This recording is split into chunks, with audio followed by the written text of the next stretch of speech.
Hello, friends. Welcome to Read Rich. People think when you want to change your life, you need to think big. But world renowned habits expert James Clear has discovered another way. He knows that real change comes from the compound effect of hundreds of small decisions.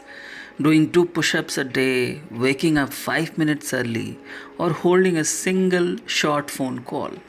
He calls them atomic habits. So, friends, today I am bringing to you the review of Atomic Habits, a book by the author James Clear. James Clear presents in this book very compelling arguments and examples from his in depth research spanning multiple areas like sports, arts, science, business, history, etc., to pick interesting nuggets that serve to push his framework. And his framework are very practical with a good mix of examples and some thought provoking life philosophies as well. Well, I'm presenting you some key takeaways from the book that I have picked up. Now, James Clear talks about 3 layers to changing habits. Now, what are these 3 layers? The first layer is changing outcomes, means results like losing weight, running 5 kilometers, etc., that you would like to do, right? Changing process, developing systems and routines that help people achieve goals. And the third layer is changing identity, changing some beliefs which drive actions. Now, James Clear makes a convincing argument that people generally start with the goal of changing outcomes, which is why they can't sustain the habits. The idea is to start with the changing identity first. It is not about what people want to achieve, but it's more about what they want to become. Once the people focus on identity, they will use behaviors that are likely to act in accordance with that identity, isn't it? Now, the goal, hence, is not about running 5 kilometers or 10 kilometers, but to become a runner. So, to become a runner is the ultimate outcome. Once the focus is on changing the identity, the changes in process will fall in place, leading to changes in outcomes anyways. In this book, James Clear also gives a framework to the formation of right habits. He talks about 4 aspects of this framework. Now, the first aspect is cues. Cues are nothing but triggers and signs in environment. Why? Because you need to make it more obvious, right? The things that you want to make changes. So you'll have to put in cues. You'll have to place triggers, right? Cravings, the second layer. Now, cravings are required for motivations to pursue because you need to make your habit attractive, isn't it? Now, third layer is response. Actions, what actions we take. Habit needs to be made little easy to start with and then little hard incrementally so that they don't become too hard in one go. Make it easy. Doesn't mean easy things, but to remove as much friction that stands in the way of doing things we want to do. Now, the fourth and last part of this framework is rewards. Okay, the satisfaction for cravings. Habit needs to be made satisfying. For each of these elements in framework, James Clear provides practical advice on what levers could be changed to make those elements effective. For example, for cues, James Clear covers aspects like location, time, and also what he calls habit stacking. Stacking, which is nothing but piling a new habit on the top of an existing one. Okay, he also advocates planting visual cues all along these spaces so that environment is designed right for the habit formation.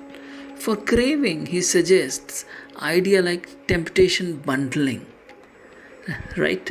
So, in case you have to lose some weight and you want to walk on that treadmill, right? So start walking on the treadmill while watching Netflix. Be careful, you shouldn't fall down, okay? In the course of these practical tips, James Clear presents quite a few thought provoking arguments, which you might nod a yes to. In a chapter, he says that every behavior has a surface level craving and a deeper underlying motive. So, what are these deeper underlying motives?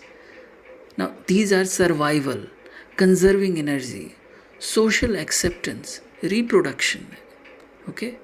Many products are developed with an aim to meet such innate craving. For example, many of you would be using Instagram for sure, right?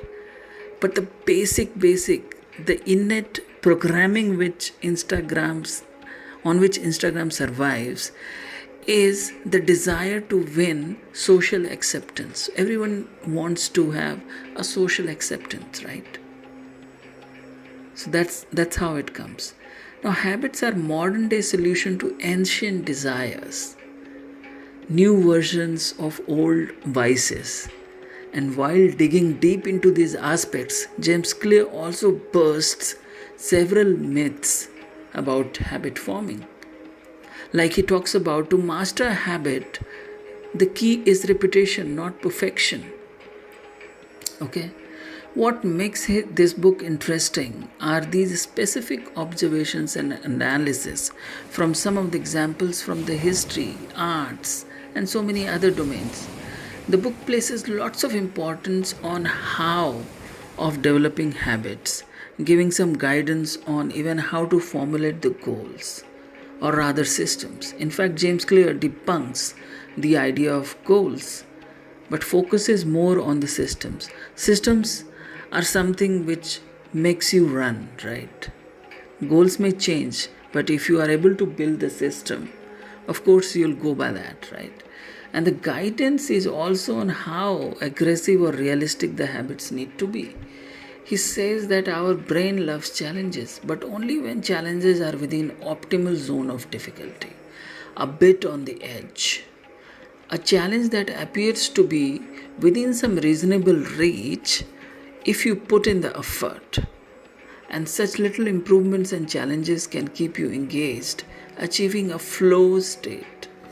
While formation of habits forms a large part of the book, James Clear also dwells on sustaining a habit.